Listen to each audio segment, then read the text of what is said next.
Do I look at you or do I look at the camera? Look at me. Look at you, sure. I'm the captain. You just forget about the cameras. It's just a conversation between two friends. Shouldn't have made it Close person. Well, I call you Nat. Well, I want to start calling you Nat. Settle down. Settle down. I shouldn't have joked about it being a date this morning, last night, because actually, when I was getting ready, I felt the same amount of nerves as I do when I'm getting ready for a real date. You mustn't have been on many dates then.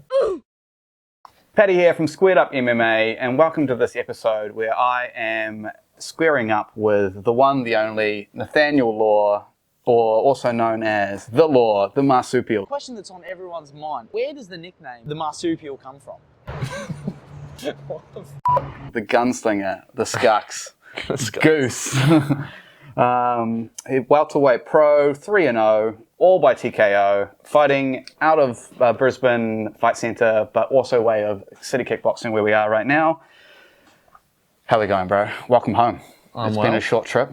It has, but had to get my interview squared up. And well, it has been the first priority. It has been a long time coming because I did some of my research, and the first time we were supposed to chat was before your pro debut.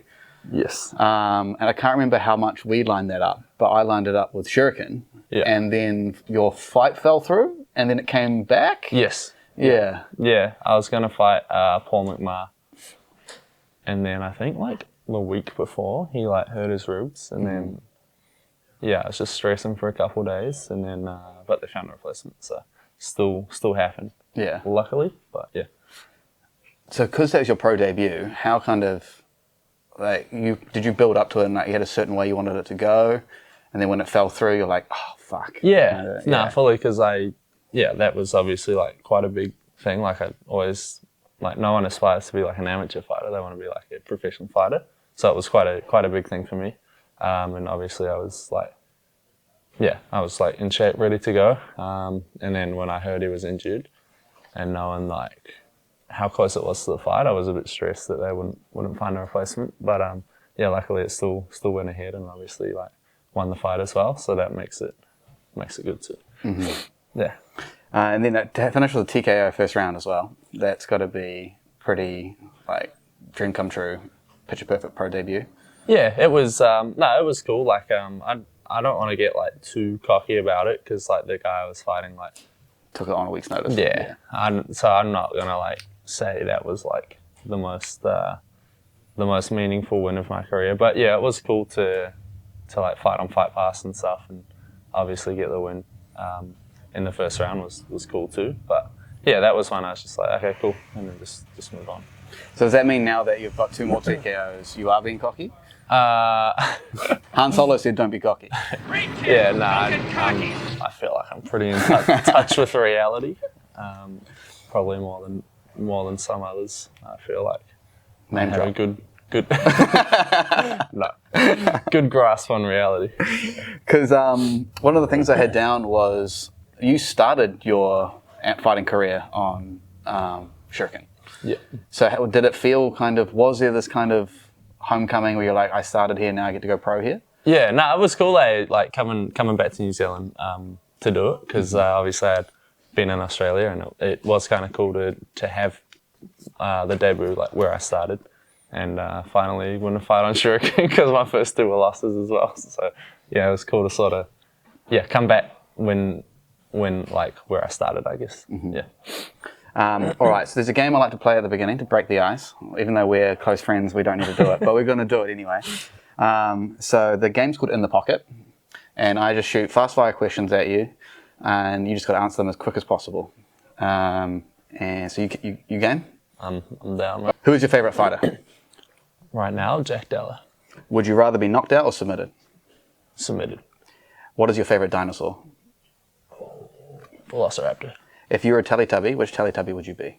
The red one, whatever he's called. Poe. That is the most common, by the way. If you were to punch yourself and it hurts, are you strong or are you weak? Strong, I hope. If you drop soap on the floor, is the soap dirty or is the floor clean? The soap's dirty. And a couple of serious ones. What are you bad at?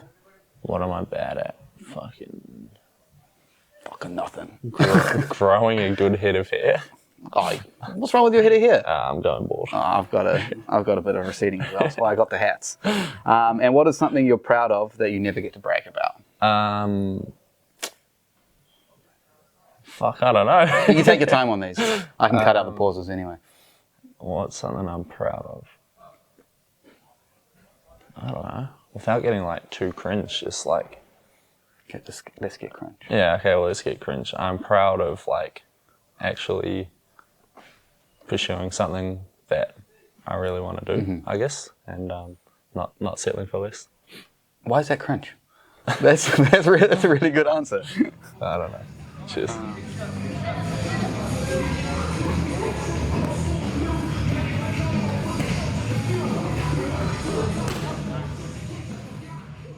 You mentioned just before about, I actually don't know how much we can talk about this, so I'm going to cut this out. Shoot. But it's about your opponent. You had a fight. Yeah. The fight fell through. We'll talk about it. It's all good. We can? Yeah. Yeah. So you were supposed to be fighting on SFL, and it didn't quite come together. But so your opponent was supposed to be Zach Bennett, is that right? Were you looking forward to that, to get that one back? Yeah, no, definitely. Yeah. Like, I want to get all my losses back. So yeah, no, I was like quite up for it, but I don't know what happened. Yeah, for whatever reasons. Obviously, he's had like some personal stuff in the last few months, which I understand.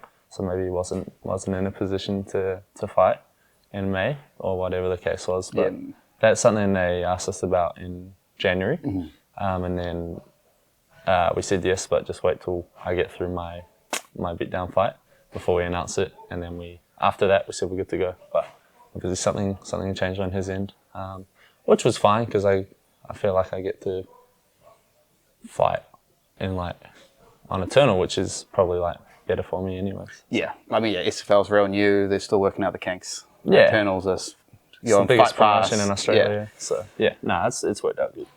Is there an extra frustration that comes with a fight like that falling out because this person has one up on you, even though it was an amateurs? It's like that's an opportunity to kind of get that one back, and then you're like, or is it just like any other fight falling? I feel like I've moved past it anyways. Like it did like it was something that I probably cared about more in the months afterwards, but like I feel like I've moved past that. Like I've had 6 fights since I won them all. I'm like, yeah, I don't like need to fight him to get where I want to go. Like I'm running my own race and I'm doing pretty good with that at the moment. So yeah, I don't really care. And so we're talking about your upcoming fight on Eternal. You're up against Sam Marles. Is that how you say his last name? Marles. I always get it wrong as well. It's all good. Just disrespect him. Well, it's because I'm in Nat's corner, bro.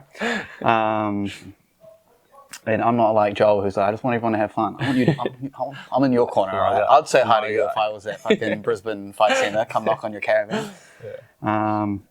So he's 2-1. You've talked about wanting to fight people with more pro fights under their belt. Yeah. Is 3 you've thrown number 4 or 5 around. So is 3 enough, or this next level you're wanting?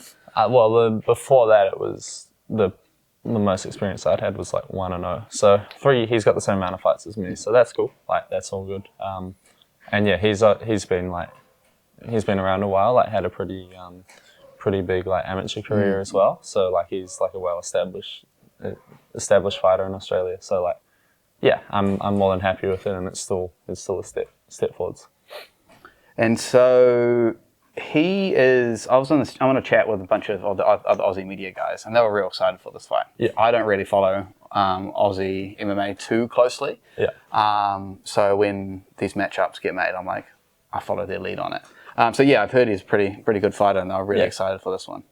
So he's 2-1, and he's coming off a loss. So do you think that might play into his mentality, and he might be fighting with a bit more urgency, and that's something you're looking to take advantage of? I don't know. I just like I don't really think about that. Like whatever motivates him to fight has really nothing to do with me. Like I'm going to fight my hardest regardless of whether he's more desperate or less desperate. I'm going to fight my hardest. So I mean, yeah, coming off a loss.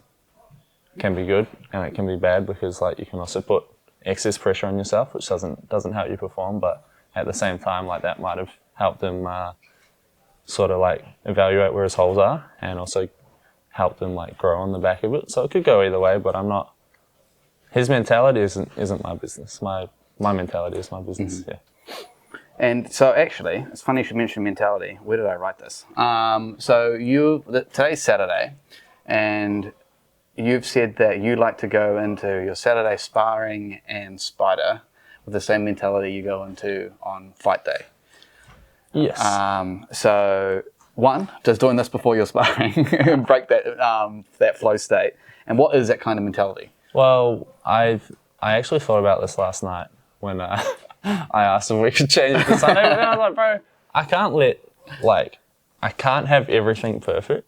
So like talking to you shouldn't ruin my sparring, and if it does, then like that's my problem.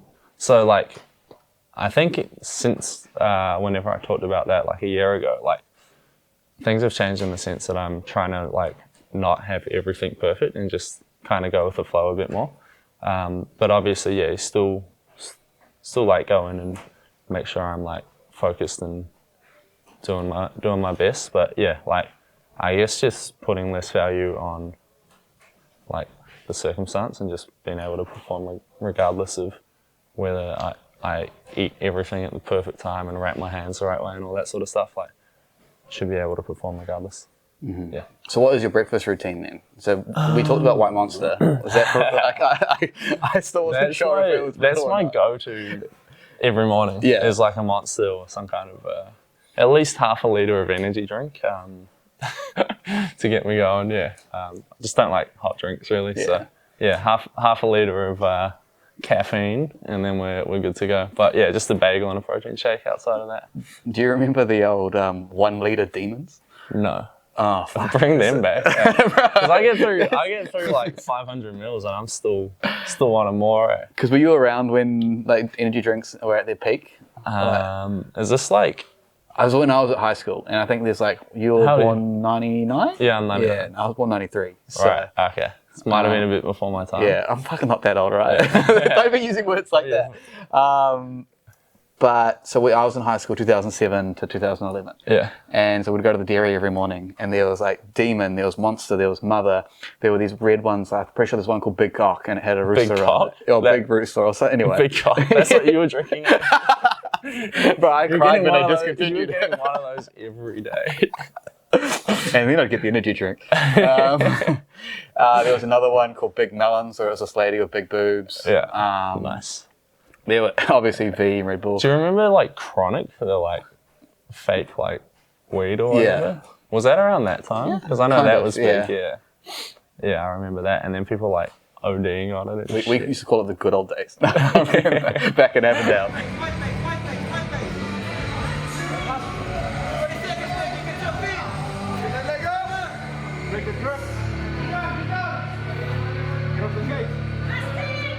So yeah, I've caught you at the end of your media run. You've done tons of interviews recently. And I was actually meant to open with this, but first of all, how do you kind of find the media? Like you talked about striking while the iron is hot and trying to do more stuff before fights because that's when people pay more attention. Yeah. So do you love it? Do you hate it? You do it because you have to? Well, if someone asks, I just say yes usually. Because nah, you're so cool, man. Nah, but yeah, I'm not like reaching out to people and being like, please interview me. But nah, it's cool. Like if someone wants to talk to me, then it's kind of like an honor to that people care enough to even ask. So I just look at it like that. But then yeah, obviously, yeah, this one.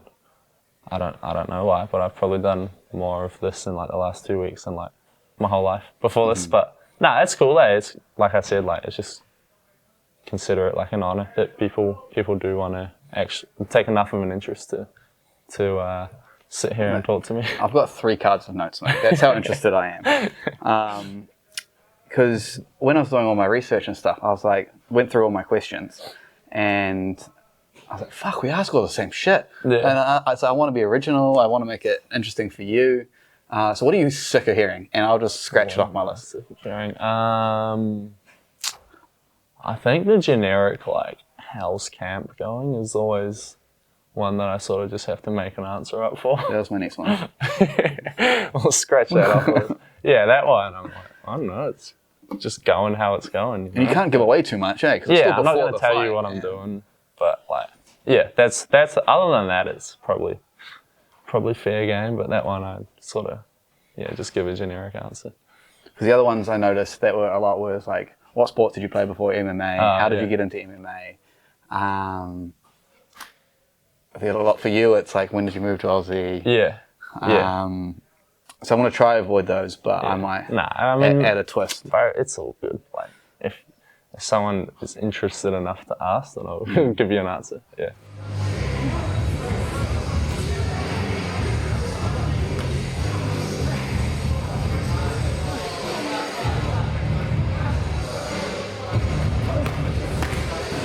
Quick shout out to our sponsors. This one is brought to us by Australia MMA with Mitch Tinley. We'll talk about payment later, Mitch. Are you serious? What? No, if I can get money out of him. I have no sponsors here. I'm trying to work out how to because I actually kind of honest to God, look up to him. Yeah. So, he's good. He's a good interviewer, right? We both come from radio.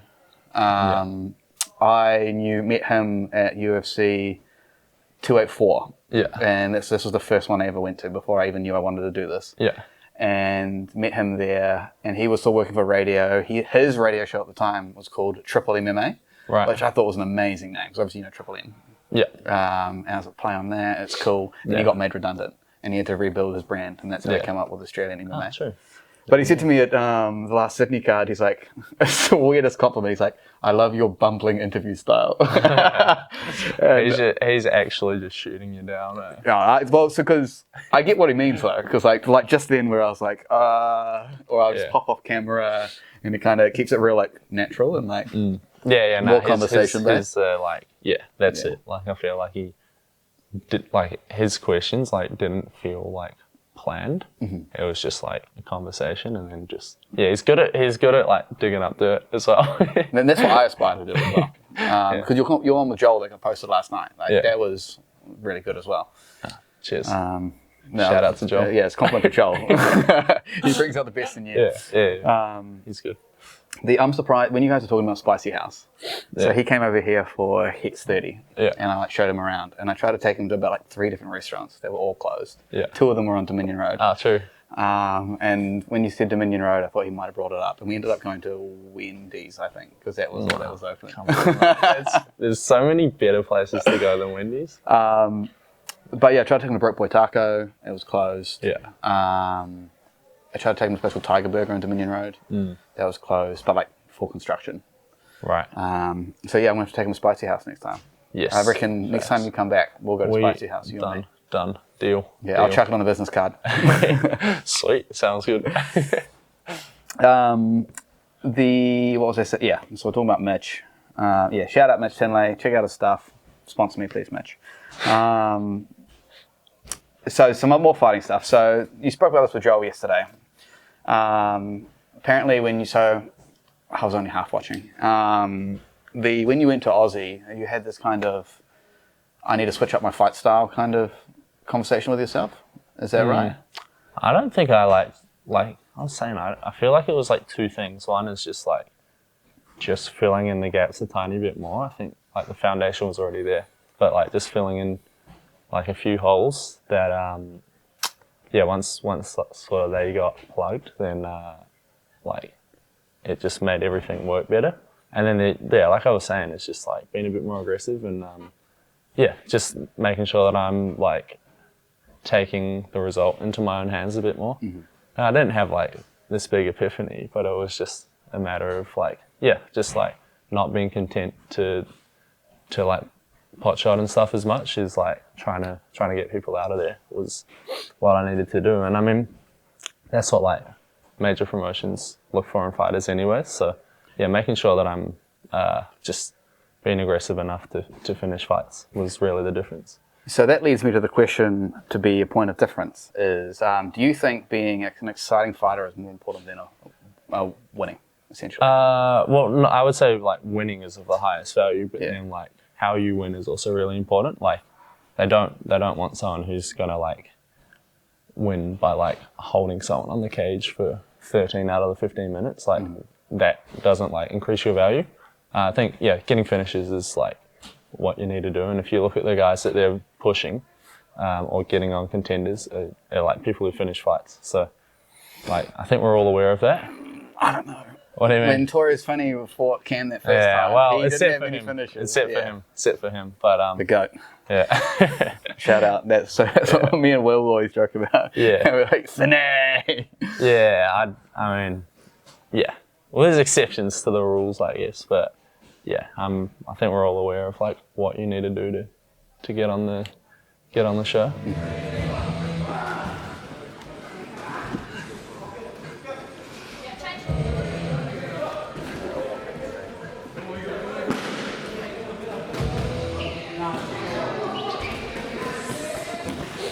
And so how does working, like fighting between kind of two gyms work? Because I guess it's not really fighting between two gyms, right? You don't do any camps here. You just come here when you're here anyway. Yeah. Yeah. Yeah. It's Easter and your brother's turning 30 tomorrow. So Yes. you Good memory. let me know when where it is and I'll roll up. Yeah, you're invited. Yeah. You're invited. Yeah. I'll send the invite out. So it might be a redundant question, but how do you kind of find coming from two gyms sort of thing? Because people always bring it up. That it's like, because you're at CKB, you'll kind of be forever associated with it because it's such a big gym. Yeah. Obviously, I spent a lot of time here before I moved. Like I was training here every day. But yeah, I just come when it's like feasible, and I do try to come like before fights. Just it's a good test of what we've been working on in Australia, and also just like I feel like it helps level me up, and also just like a change of environment as well is good every now and then, instead of like it can get a bit monotonous doing the same thing every single day. So coming here, different schedule, different coaches, training partners and stuff, it's like it sort of like is refreshing to jump in a different environment and get some different looks in that. Yeah, because you mentioned coming here, you actually get to see if your stuff works. Yeah, for sure. And kind of, I relate to that a lot because I've just been training BJJ for the last 2 years. Yeah. And I just trained in the same class with the same people, so everyone knows all my moves, and they're like, you have to go to an open mat, you have to go to another class, because then they don't know your moves, and you can actually see actually how good you are and how you're progressing. Yeah. That's exactly right. Yeah. Like you especially, I've probably got like maybe like 4 or 5 main partners who I do like almost all my work with. Let's call them your harem. My harem? Mm-hmm. What does that mean? Google it. Yeah, like, because we train together for like 20 hours a week, like we all know what we're gonna do, but then like coming here, it's like completely different. So yeah, it's just a more accurate test, I would say.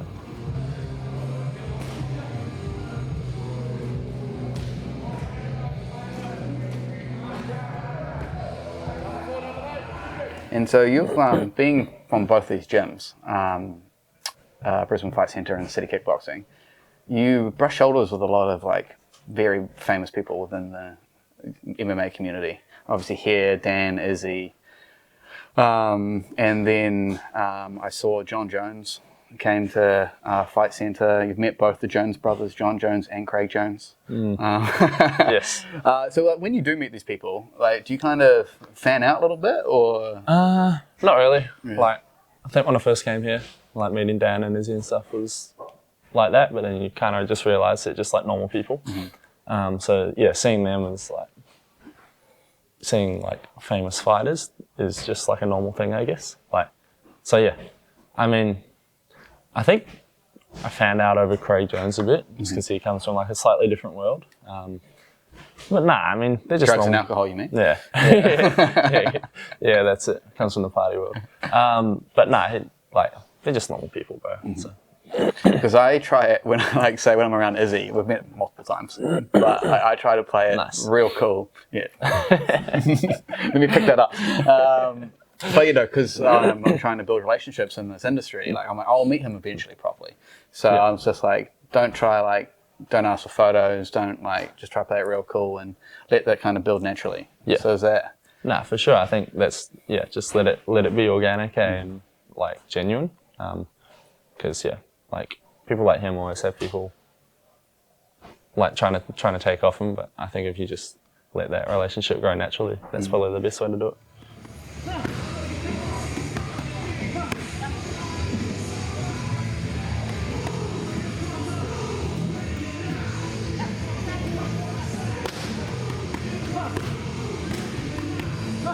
And we spoke about meeting Dan. So you didn't actually meet Dan here. You went to his old gym. That was like where you started training, right? 2019. Yes.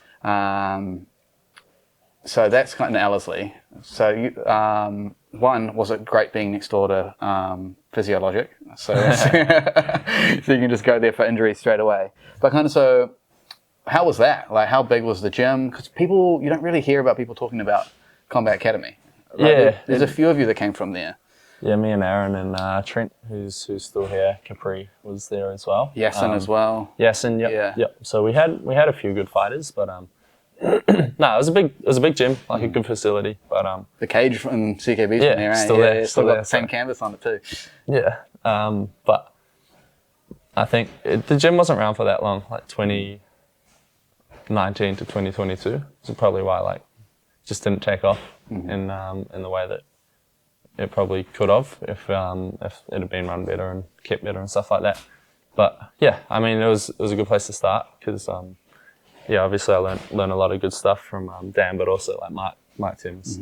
I learned loads off him, and he was there like teaching every day, and we're real lucky to have him. And probably didn't appreciate it as much, that knowledge that we were getting at the time. And now that he's like not coaching me as well, like you do appreciate what the information he's given. Yeah. Do you stay in touch with your old coaches? Yeah, Mark I talk to like most days. We got a little group chat, just talk shit, but get hit. Yeah, talk shit. Yeah, well, don't get hit because he's in China, luckily, so I can just run my mouth. But I talk to Mike most days. Talk to Gareth, who was like the jiu-jitsu coach. Yeah, I talk to him every now and then. But yeah, mainly Mark is the one I keep in contact with the most. Yeah. Because did he come to City Kickboxing after that? Yeah, so he was training here with the pro team during the day, and then just coaching at Combat Academy. Yeah.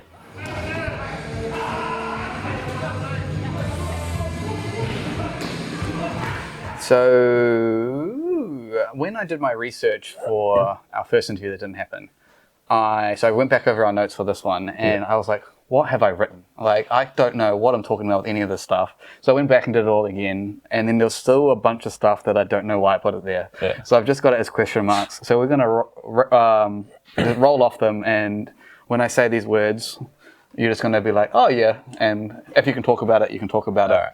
The first one's super random. Handball. I don't know why I have handball written down. Maybe I saw it in an interview, it's like, we've got handball set up. Did you play handball at school? In intermediate? Yeah. I said that. I don't know. I wrote it down. That's random. I think your camera's still on, mate. Oh, fuck. Handball. Alright, so nothing for handball. Nothing in the last probably 13, 14 years. Okay. Anyways. Shall we make it to the after sparring? Yeah, we actually don't have a tennis ball. Brain check on that. Yeah. Next interview.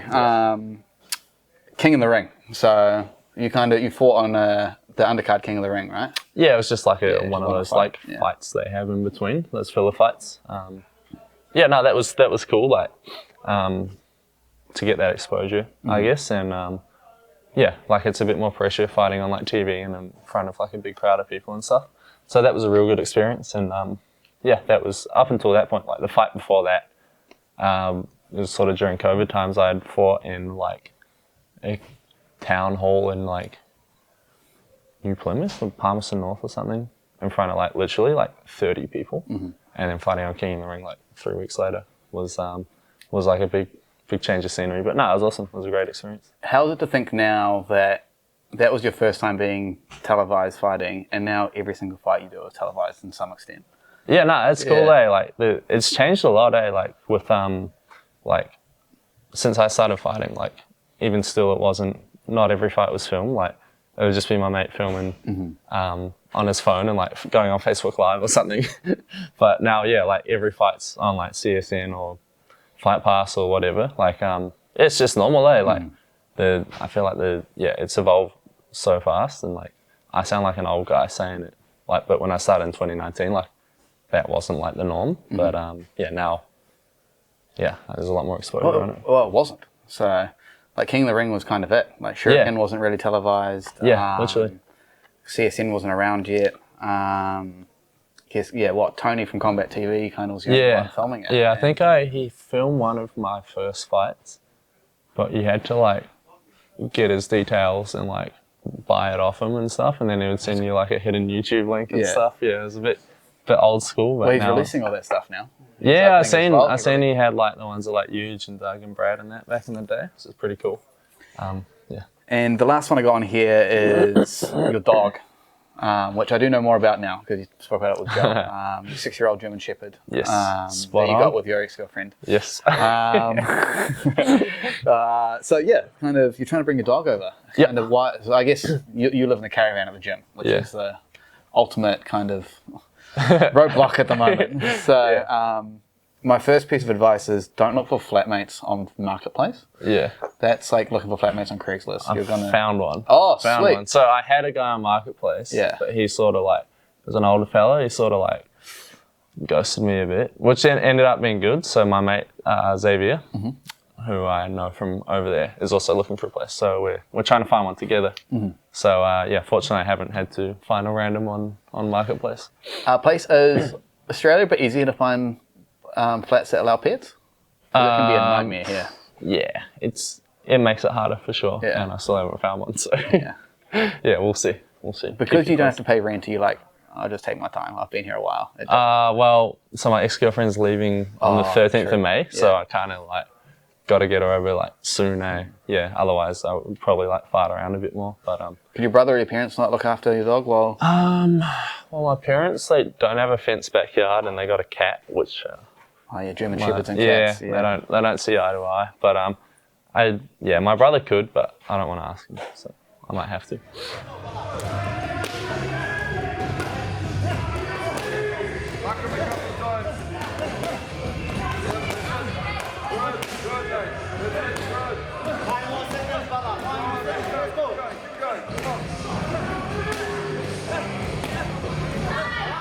Well, you've spoken kind of about how you make it work financially. You work security. You used to have an electrical job. Yep. So were you a Sparky apprentice, or? Yep. So I've got this theory on what makes a great UFC fighter, and so I take it you didn't finish your apprenticeship. No, that's perfect. You're ticking the criteria. Green flag. So it's a green flag in this case. So my theory is all great UFC fighters are failed tradesmen. So Conor McGregor, failed plumber. Volk, concreter. Whittaker and failed Sparky. Yeah. There was another one. Who was the other one? Or was that it? Pretty good names you just listed. Apparently Marab was qualified and DJ was also qualified. But I still stand by the key is to not be qualified. Give it a crack. Yeah. So you've got a bright future ahead of you. Yeah. Well, you don't want to qualify. Is I think the secret to it. You don't want to have an out. It's better to have like no prosperity anywhere else in your life. So you're all in. Yeah. You have to make this work. Yeah. That's the way I rationalise my failures to myself anyway. There's logic in it. It's like leaving your assignment to the last day sort of thing. Yeah. For sure. I'm like joking about it, but I'm also serious. I didn't want to have something to fall back on. Yeah. But is that ultimately the reason you stopped? Or you're like, I don't want to do it, bro. Yeah. I hated going to work every day, and I wanted to like fight and stuff. So that was pretty much it. Yeah. So with your security work, and how often do you kind of have to deal with trouble? And is it like bouncing essentially? Yeah. At the place I'm at now, it's a lot more chill. It's like, it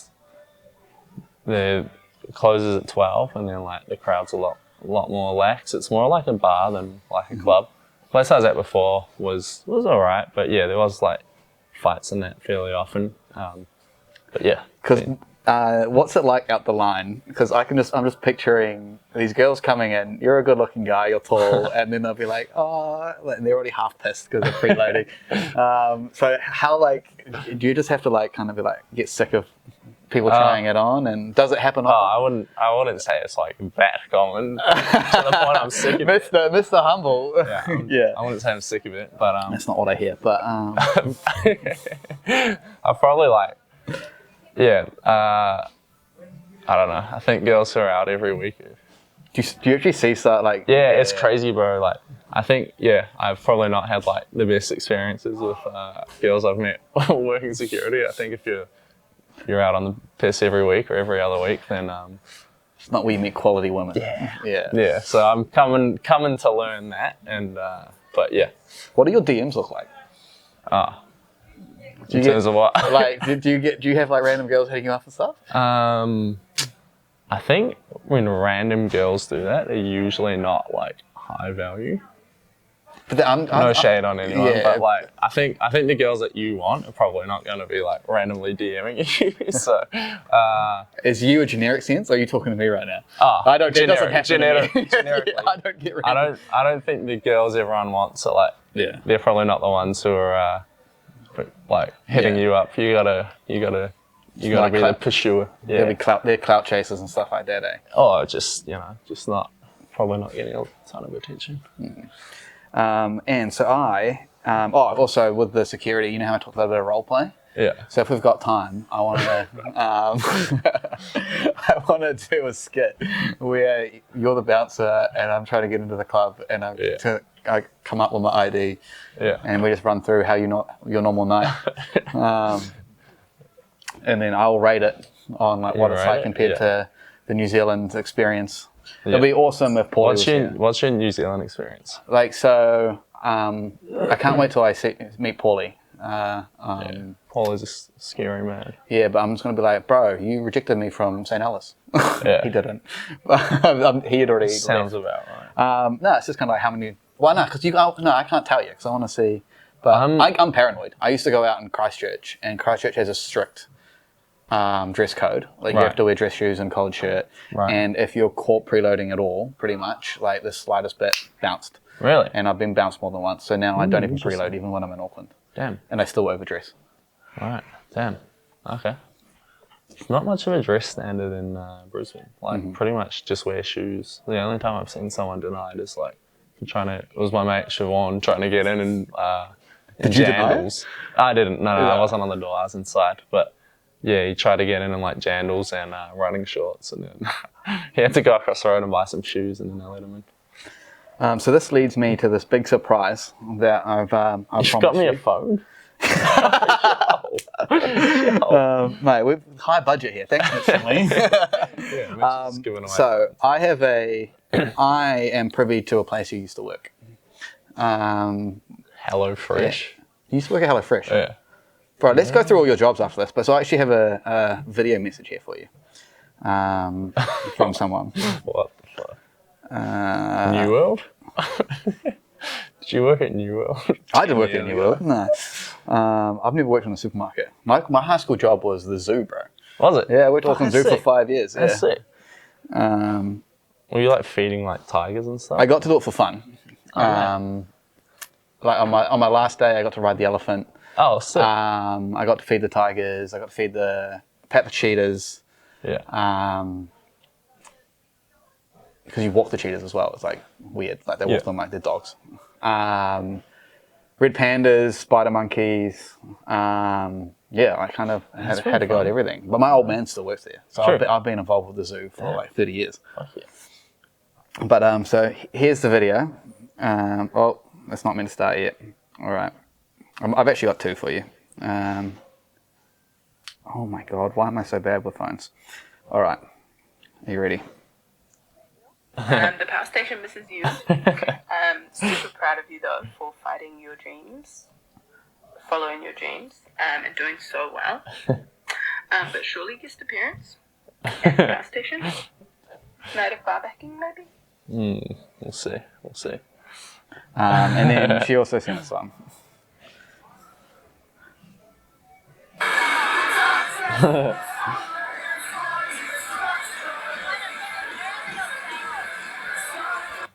That was actually one of my jobs that I liked doing. Yeah. It was actually a bit of fun, Like it was a bit different each night, like different musicians and. For reference, we're talking about the Power Station in Auckland and Eden Terrace. It is by far the best music venue here in New Zealand. It was not a bad gig. Like I got that gig because I was working. There's this app called Sidekicker where you can just pick up like casual jobs, and I was setting up like this party that we're doing there. And I was trying to get in, and the owner was like real hostile to me. He's like, "Who are you? Like, what are you here for?" and stuff. When I was trying to like start my shift, and then he ended up like asking if I wanted to like work for him, and then I ended up working for him. It was actually real cool. So how long were you there? Maybe like a year. Oh, okay, yeah. Yeah, about a year. Yeah, I was working there a few times a week. Yeah, it wasn't bad, Like, because you'd start late, so I could come after training and stuff. But I just have to finish at like 2 a.m. and stuff. So, yeah. But no, it was a bit of fun. Because I lived with Izzy for a while. Oh, did you? And then she asked me one day, "How do you know Nate Law?" And I was like, I know him as a fighter. We don't really know each other. And he's like, "Yeah, you used to work at Power Station." I was like, "Oh, no fucking way." Yeah. So the video was supposed to be a bunch of people from Power Station. All right. But Izzy couldn't make it happen. Right. I got that, I was getting stressed because she still wouldn't send me the video. But yeah, so that's real cool. I love Power Station. Yeah. I saw one of She-Ha's last shows there the other week. Oh, sure. There you go. And because it's actually acoustic, it's phenomenal. Yeah. Yeah, no, there's some real good artists that I see come through. Even ones I didn't know about, but like were just like real good live performers. So yeah. So what do you prefer then, security work or bar work? Because it's not entirely different. You're still dealing with drunk cunts. Maybe the bar work, I reckon. Yeah, that wasn't. Yeah, I don't know. That seemed a bit more chill. Yeah. So the what people haven't really spoken to people is that you had quite a layoff with your knee. Had a few knee injuries actually. Yeah. Essentially, you got a fucking full knee reconstruction, right? Like your PCL, you had surgery for your meniscus. Yeah. Which you've spoken about that before, but I want to talk about kind of how that whole thing was for you, because you've spoken about how your whole identity is around fighting, and you joked about in that you gave content creating a go, which we'll talk about as well. But you said just trying to figure out what my new personality is. But there is some seriousness in that. Like you had everything you're working towards put on pause. Yeah. So, and you were living at the gym. Yeah. So it's like there was no distance between you and the thing you love, other than the fact that you can't do it. Yeah. So just talk to me about that whole process, how you dealt with it, how did you have to like rediscover yourself? Tell me about it. Yeah, so I didn't actually need surgery. Like the PCL, they don't repair. So that's something you can like function without. Like, so I went and seen a sports doctor. Because what my MRI was showing was like grade 2 tear in the LCL, ruptured PCL, torn meniscus, grade 1 ACL, and a grade 1 MCL as well. So it's like pretty much all my ligaments. But then I went and saw a sports doctor and a surgeon, and they like tested my knee, and it like part of it was previous injury, I think, and then also like. I don't think the MRI was completely accurate. It might have been like how swollen my knee was, but it was just my PCL and LCL in the end. So the PCL, like I was saying, you can get back fairly quick from that, and then the LCL actually took a bit longer to heal. So it was about 3 months before I could like fully train again. And yeah, like I was on a bit of a high after the fight, and like that carried me through for a while, but. It did get a bit depressing, like not being able to fight and even like train properly and stuff for a while. Like it is it is like quite. Those are like the hardest parts of the last couple of years. Is like those times when you're like forced out of action. Like it is. It is mentally quite hard because like I joke about it, but like it is sort of like a lot of who I am, and like my whole life is centered around it. So when it does get taken away from you, like it was a bit of a challenge, but yeah, luckily I wasn't out like super long, so it was like 3 months, and I could sort of get back into it. Because you've overcome something like that, does that just kind of reinforce your own perception on your mental fortitude? And you're like, if I could overcome that, like. I mean, I didn't have a choice, so like, that was my only option was to get back, and but I think like more than anything is just it reinforced like being a professional in terms of like making sure that my body's healthy, keeping my knees strong and healthy, and all that sort of stuff. To try to prevent this kind of thing moving forward was just like, just really emphasize like adequate recovery and rehab and stuff like that. Because was it a heel hook? The thing that tore the stuff in my knee was just him changing positions, but like as he did it, my leg extended and all this weight went on, and it wasn't even a submission that did it. So can you talk about preventing it? It's like you can't really stop that from happening if that happens. Shit happens, and it happened, and like it didn't hurt. I just felt a pop, but like there's so much adrenaline in a fight, like you don't feel a lot of pain usually. So yeah, obviously I kept going, and then after the fight it was quite sore. Yeah. And the best thing to come from that would probably be you got a shout out from Izzy on Joe Rogan. My boy is Nate Law. He just fought in his I think 3rd pro fight. The guy had a leg lock, and Nate posted this quote from Chael Sonnen after the fight about if a guy is holding onto your leg, just posture up and punch him in the face. Yeah. And that's what Nate did and won the fight. How was that? Like, that was sick, because I seen he was on Joe Rogan. I was like, oh, sick, I'll listen. I was at the gym, and I heard it. I was like, yo. So you heard it on the full podcast before people started sending you clips and stuff like that? Yeah, because I listened to it like straight away. Yeah. Because obviously when Izzy's on Joe Rogan, you listen, you know. But yeah, so that was pretty cool, eh? Yeah. Because how often do people send that to you? Like, not anymore. Oh, okay. But it happens. World moves on pretty quick, yeah. But no, I think not me. I don't move on. That's awesome. Yeah. You think about it every day. Yeah. Maybe when I'm masturbating. Yeah.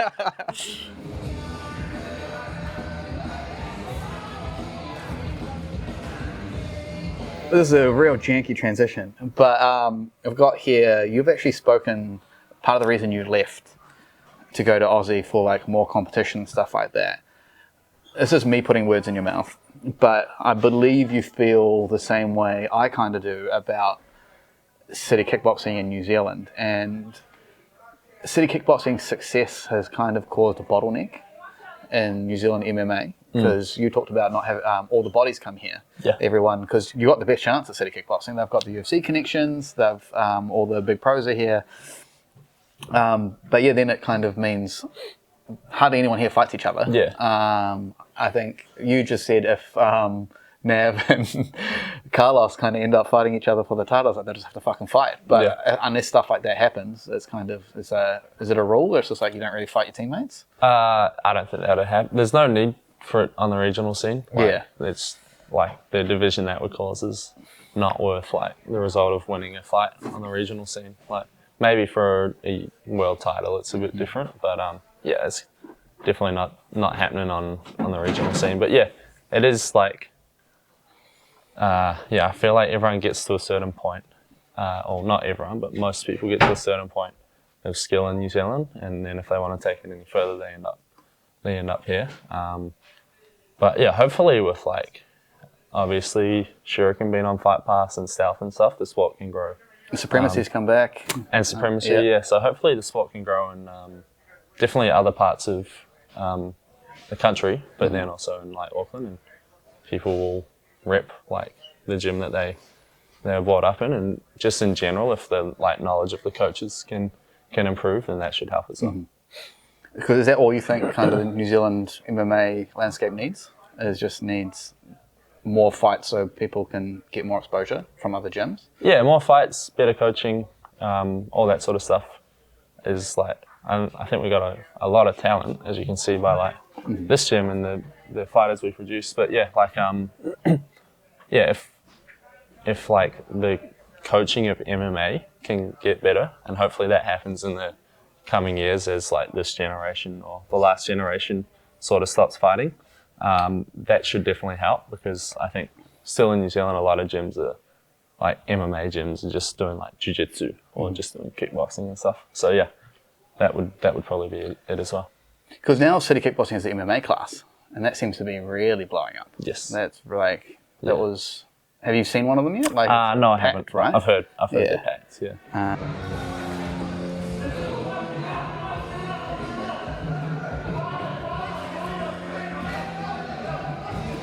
Another thing I've noticed you've said that I want to pick your brain about is you reckon you've played league, you've played basketball, you've played, what was the other one I'm missing? There's another one. But Soccer? Yeah, I think it might be soccer. But you said MMA is the ultimate sport. Yeah. And there's been a conversation recently, mainly when Leon Edwards was in the cage and he ended up losing to Sean Brady. Do you think that, and it's a difference between being a fighter in MMA and being an athlete in MMA. And people have made the argument that Leon's an athlete, but he's not a fighter. So do you think like athletes can succeed in MMA? Do you see that? Do you agree that there's a difference, or MMA only has fighters? I definitely think it's advantageous to be an athlete. Like, I would say 20 years ago it was only fighters, and then you have people who are just like deficient, like physically deficient because of that, where they just like fighting. I think it's advantageous to be an athlete, but at the same time, if you don't have like the right intangibles, then I think that will like limit your ceiling as well. So a combination of both. I don't necessarily agree with that about Leon, but I can, like, watching that fight, you could definitely make that argument. But yeah, a combination of being a good athlete and being a dog, like, is probably the way to go. Yeah.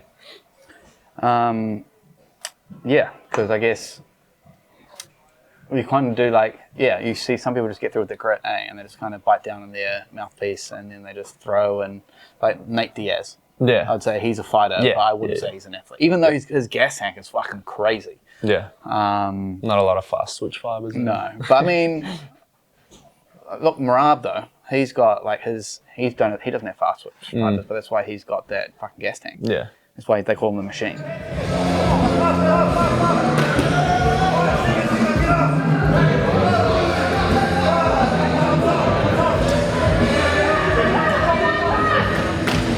If Brad Riddell gave you some advice, find some things to do and some hobbies outside of fighting. You've been trying to take up reading. Trying. So has it not been going well? No, well, it's happening, but Yeah. it's happening slowly, you know, like it's not like I'm reading a book every week, but yeah, I'm a pretty slow reader. But yeah, that is something I'm trying to do just to like keep growing my mind, I guess. Like, but yeah, like all things sort of end up back to like watching fights and stuff like that. But yeah, I am trying to like expand my mind in that way, is like physically read and then also listen to audiobooks as well. Do you have a preference on like non-fiction, fiction? Non-fiction. I don't read any fiction. Okay. Yeah. Well, because I came prepared with a whole bunch of like, because I'm a big fiction fan. Right. I love fantasy. Yeah. So I was going to give you like all the stuff. 50 Shades of Grey. Nah, none of that shit. No. So I got this. There's a series I read called The Cosmere. Yeah. And it's essentially like the MCU, where all these books like have like Easter eggs from each other, and they're all in a shared universe and they intertwine. Right. And the deeper you get into the series, the more connected they get. Kind of like the closer to the Avengers you get. And it's a really, really cool series. And I was going to suggest that to you, but if you don't read non-fiction. I've read one fiction book, and that was The Alchemist. Oh yeah, that's quite a well-known book, eh? Yeah, that was real impactful for me. But other than that, I pretty much stick to non-fiction. Have you thought about gaming? Have you thought about anime? I do pick up the PlayStation every now and then, and then play it for a few hours, and then put it down and just like go back to doom scrolling.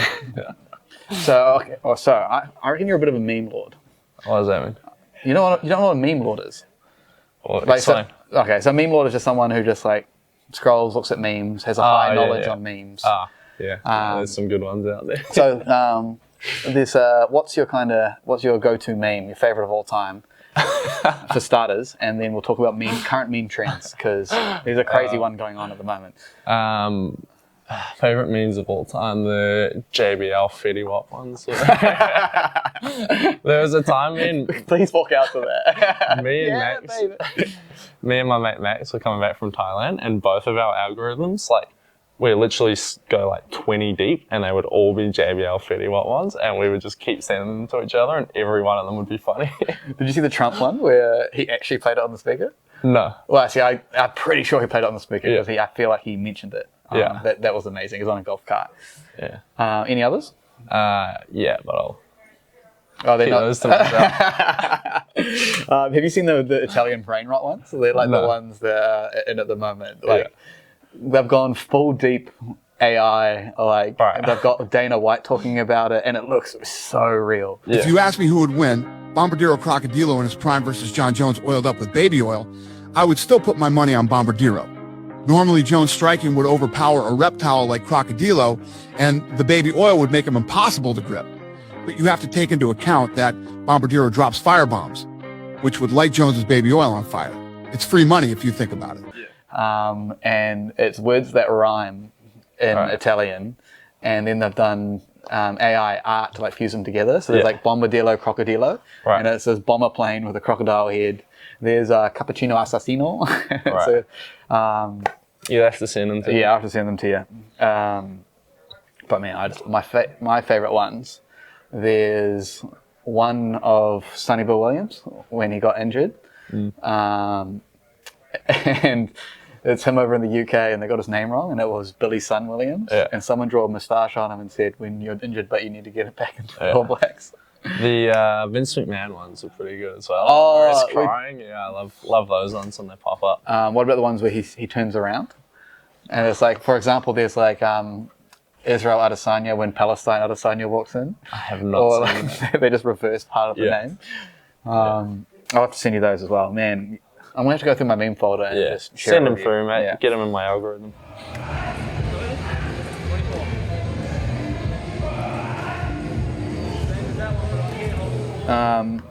So for this upcoming fight, you're being advertised as the sheriff of Logan, and you're not the only fighter from Logan. Yeah. The Tafas brothers are from Logan as well. Yes. So I have an idea for your next fight. I reckon that you take on both Tafas brothers, and the winner. No, come on, hear me out. You don't have to. They can just tag team. They don't have to. It doesn't have to be at once. Yeah. We just don't love Logan that much, eh? I thought you were the sheriff, bro. I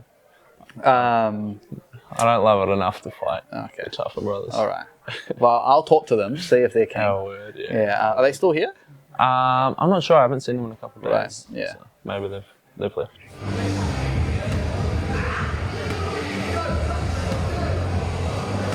So when you had your time off, you had to go at like making content and stuff like that, and you have a YouTube channel, you've got a TikTok. My favorite has to be your MTV Cribs episode. We're walking over to Nathaniel Law's caravan. He lives at the gym, he trains at the gym, he coaches at the gym, and he fights out at the gym. Jonathan? How are you, mate? I'm well. Today's Thursday. I took the day off, just listening to my body. Focal point at this camp, just trying to get a lot of rest. Just trying to find smaller people and beginners. Just trying to get my confidence up, really. I wake up, 2 bags of popcorn, pack of beef jerky, wash it down with some Listerine, my supplements, swallow the Listerine, yep. Oops. Take my hydration fairly seriously. A few weapons I'm playing with at the moment. Train aid when I'm feeling a bit dehydrated. Self-defense purposes, I like to go chop the trees. So this every now and then. I got quite a runny nose at the moment. Going through a bunch of tissues. This gives me a bit of a buzz as well. I get cramps, as you know. Just raw dog this one. But I'm feeling particularly healthy. I have like 2 or 3 eggs tonight. Ben gave me this. It'll work. Unfortunately. He's a man with extremely high testosterone. Modoxidil. I'm just trying to stay hot, basically. Got a stack. I like to have a fair few beers on my own. Life's there to be lived. Internal 88. Is it Gold Coast? We're working on our handshake. What did I call it yesterday? My boy Jono's announcing it. So we're working more on our handshake than submission defense or anything like that. That's pretty much it. Expect to see a fucking sick handshake with the announcer when I get in there. When I get back here. That's when I found out you're a bit of a funny cunt. do my best. Hey, you did well. Especially that lotion, man. That got me really, really good. Yeah. Do you kind of? How did you enjoy that? Like, Oh, we just winged it, me and my mate John. Like, Yeah. there was no planning. It's just like, just took the piss the whole time. Yeah, that's my humour. I don't plan none of this. I just try take the piss, and hopefully it's funny. And and is that if not, then I will. Because part of being relevant within the fight game these days is kind of having a social media presence. Yeah. So is that something you're kind of, as you kind of grow as a fighter and grow in, I guess, renown and being well known, are you going to kind of work on making more content? I wish I didn't have to. Yeah. Like, I don't know. Like, I do find like if you just start spamming shit, like you get less engagement anyways. But yeah, I don't know, I'd rather just like, I don't really care about it that much, to be honest. But yeah, I think probably moving forward, if I feel like it is actually worth posting, then I'll do it. But yeah, I don't know. I'm not like, it's definitely not my priority.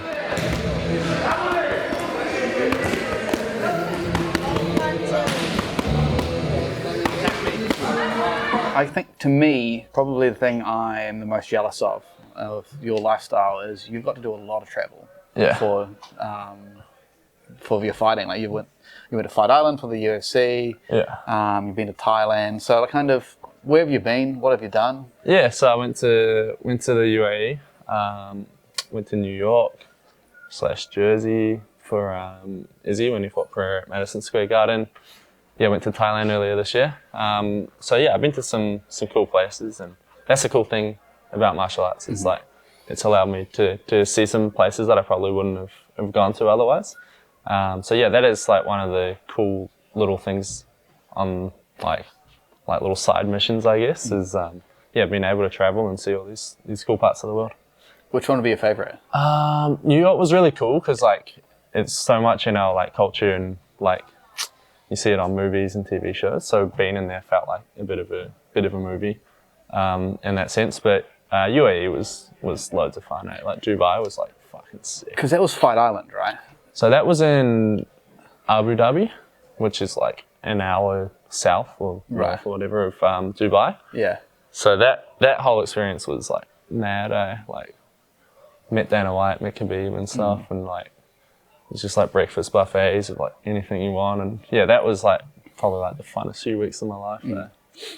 Were you one of Dan's training partners during lockdown when he wasn't supposed to have? Yeah, it was me and Mark. Were in, police. No. You basically went, you made it hard. Do you know who was the king of fuckum? Who? Bloody Steve Oliver. Yeah. Good on him, eh? He just ate all the fines. And he's like, I'm not fucking I closing. thought he didn't have to pay them. So I've heard different stories then, I guess. Okay. But yeah, he just don't know, but he just didn't refuse to shut down. Yeah, as you should, because like in hindsight it was fucking ridiculous, you know. But like everyone was just like all hysterical about it, but it was like so stupid. It didn't even make sense. Like, yeah, we were training every day anyways. Like even during that one in 2021, like we're just going to like Mark's house. Me, him, and Cam were just training in his garage and hit pads and stuff. Then we were going out to Bo Rawadi's house in the afternoon and like doing like rolls and sparring in his like garage basically. Didn't get pulled over once, which was nice. But yeah, like everyone was just staying at home. Like fuck that. Yeah. Because how was the whole kind of Fight Island experience with like everyone was it in bubbles and like how intense are they? So you had to quarantine for like 2 days. Like you'd stay in your hotel room, go down, do a test, go back to your hotel room. Did that for 2 days in a row, and when they came back negative, then you were like safe, so you could just free like reign with all the other safe people. Yep. Yeah. So it was mad. Yeah. It was a real good experience. Like, and then there's like a Formula One track like around the outside of the hotel as well. So yeah, it's pretty sick. And so you were actually in Dan's corner for that one, right? Yeah, I ended up carrying the bucket, or it's kind of like his main guy, which is like ridiculous to say. Had like 8 kickboxing fights, 9 kickboxing fights or something, but just it was a strange time. So because like were you aware that there were cameras around you and obviously you see him, but it was a weird time. But was that his Islam fight? That was when he fought Chandler. Chandler. Yeah, Oh, yeah. bad Yeah. memories there. Yeah, Yeah. yeah. 0 Um, for 1 in the UFC corner, so probably never get invited back. But so you've had a few UFC experiences. Kind of, what's it like being? Oh, so with the New York one, were you in as his kind of backstage entourage on that one, or? Were you just, So he's such a mad cunt, like paid for like me and maybe like 20 other people to come over, flights, accommodation, and that, staying in that like sick ass mansion he had, and then got us tickets to the fight. So we just watched from the stands, but yeah, that was so cool, and like that's the kind of stuff that people don't see about him is like generosity and how much he does care for his teammates and stuff. Yeah. And he's done that. Like it wasn't just that fight, like it was a bunch of them. Like he brings everyone up with him, I guess. So yeah, he's like the sole reason I had that whole experience, and yeah, super grateful for that. so then Fight Island was your only actual UFC experience as part of the UFC? Oh yes, Okay, yeah. I thought you'd been on a few. Oh no, that was it. Yeah. So okay, so then talk to me about that one. So what is it like being backstage? You get these close encounters with all these fighters that you kind of watch, and then suddenly they're this distance away from you. Yeah. So you mentioned it's like surreal, but can you kind of elaborate on that? Yeah, no, it was weird, eh? Like even we're out there just like throwing a ball around, and then like Dustin Poirier comes out, and then we're like throwing a rugby ball around with like Dustin Poirier in the like field of like the hotel, and then obviously like bumping into like Khabib and Dana and stuff. Like it's like pretty buzzy to see all these people that you watch on TV, and then like going through that whole process. But it's just like a very smoothly run operation that the UFC has. And it was, like I said, like one of my fondest memories, and so cool to be a part of it. And just like all the like famous fighters you see, you're kind of just like geeking out the whole time. Yeah. Does it all become kind of normal towards the end? Yeah, like I said before, like they are just like normal people, I guess. Like, but they're not. Fighters are not normal people, bro. Fighters are cooked. Yeah. For a lot of you. Yeah, well, that's kind of true. But yeah, it was pretty cool. Like, it's pretty cool. I don't know how else to describe it. Speaking of fighters are cooked, random question: would you date a fighter? Would I? Yeah, I guess I'm not like yes or no on it. You know, it's just if they're the right person, I guess. Yeah. A good friend of mine was like, "Don't do it." Like, I don't know. Like, but I guess the difference is if you're already a fighter, it's like you're in the same lifestyle, but someone like I don't fucking understand. Yeah, no, there is like a lot of there's a lot of characters who get into it, but I don't think I'm that like just if you're the right person, I guess. But yeah. And so you've only had the one UFC experience, but you've been a part of a few camps of UFC fights that way. Yeah. So how is that experience quite different from prepping for your own camp and like regular going-ons around the gym? What's that kind of experience? Yeah, there's been some real intense ones. Like that New York card was crazy. Yeah, like some of the trainings that the guys were doing were like next level. Like were basically like torturous for them. And some of the stuff you had the guys doing or even us doing was like pretty fucking intense. But I guess it like grows you, develops your character a bit, and at the same time. But yeah, being a part of them has been one of the funnest things about training here and stuff, is getting to experience that with like the best fighters in the world. It's such a cool experience that like you just wouldn't get otherwise. Yeah. Do you ever get caught out where like it's super intense and you're just like can't breathe and you're like, why the fuck am I doing this? I'm not the one fighting. Or yeah. you just see it as it's helping you grow for your career as well? Yeah, there was a time like I did like so like the UFC guys were sparring an hour later and they had their set training partners, but then I don't know why I ended up doing like 10 rounds of, I think you just like hated us at the time, but I ended up doing like 10 rounds before having to spar like the UFC guys. So I ended up doing like 14 5-minute rounds that day. It was like fucking hectic. And then that was like after an hour of sparring, I had to then go spar Dan and Brad and stuff. It was horrible. That was probably like the sparring that like sticks in my head the most. It's like quite a miserable day. Yeah. But do you think it like builds character, right? Adversity is a privilege. Definitely, as they say, as Volk says. But yeah, I guess in hindsight, it's a character building moment. Like things don't seem as hard after that. But yeah, that was pretty hectic.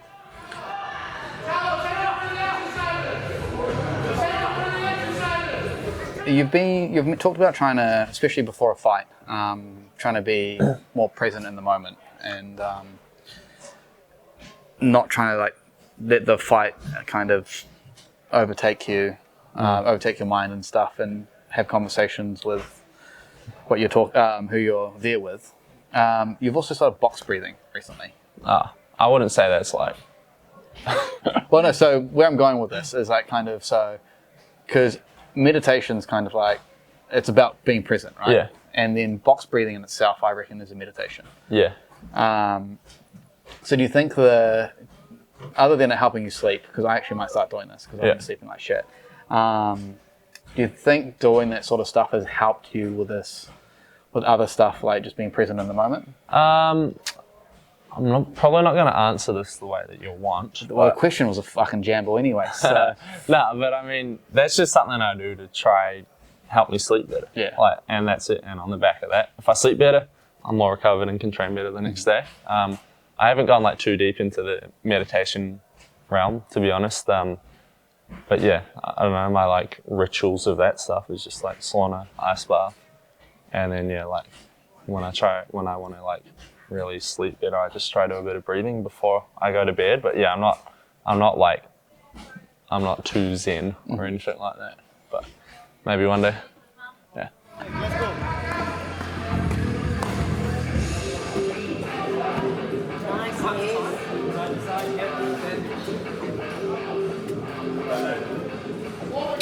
And then, this is probably one of the last pieces that I grabbed from someone else's interview was you're kind of that guy from your school who's now a fighter. Oh.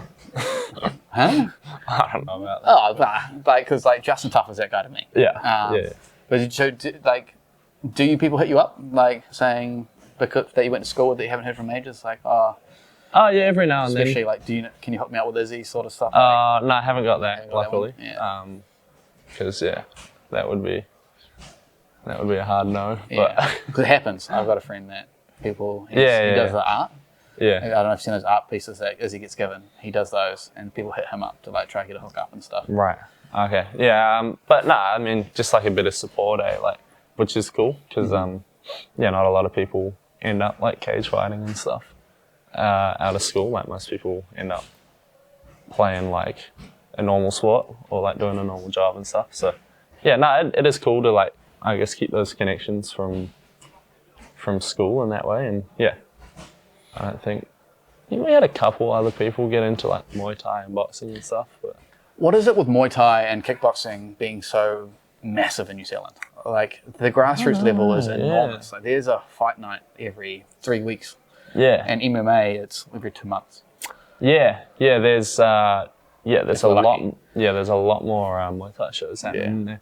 I'm not too sure. I'm gonna guess it's just like the lineage that we have is down from like Balmoral has led to like a lot of like people casting off into their own gyms and making their own gyms, and for that reason like we have like fairly good coaching for like striking in New Zealand, whereas MMA obviously like it's a lot newer here, so we don't have as many good coaches.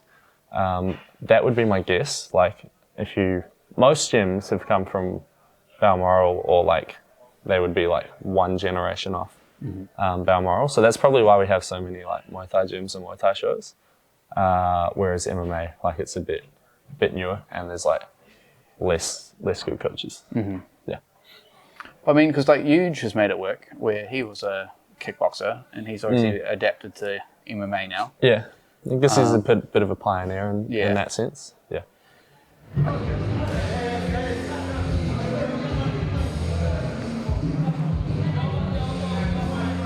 Let's talk about school. You played league for quite a while. What is it about rugby league that creates such a strong foundation for UFC fighters? Because there's Volk, there's Yeah. Justin Tafas, there's you.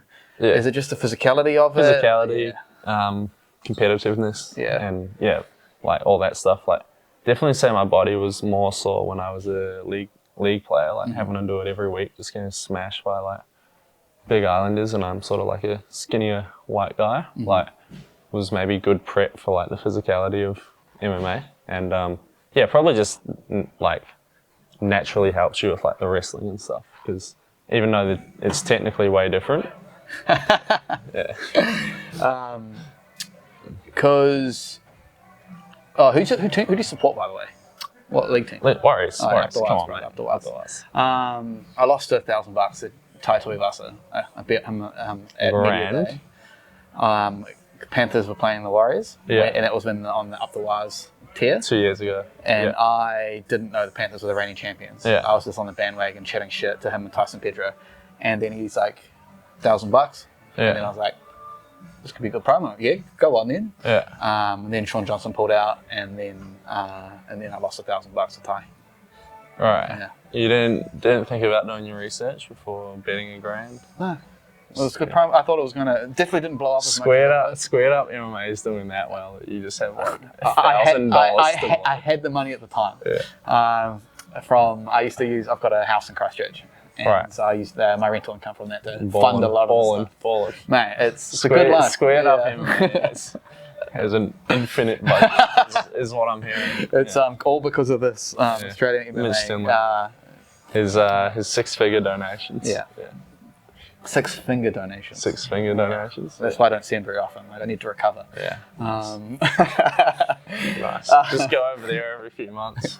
It's 6 fingers. It's every few years at this rate.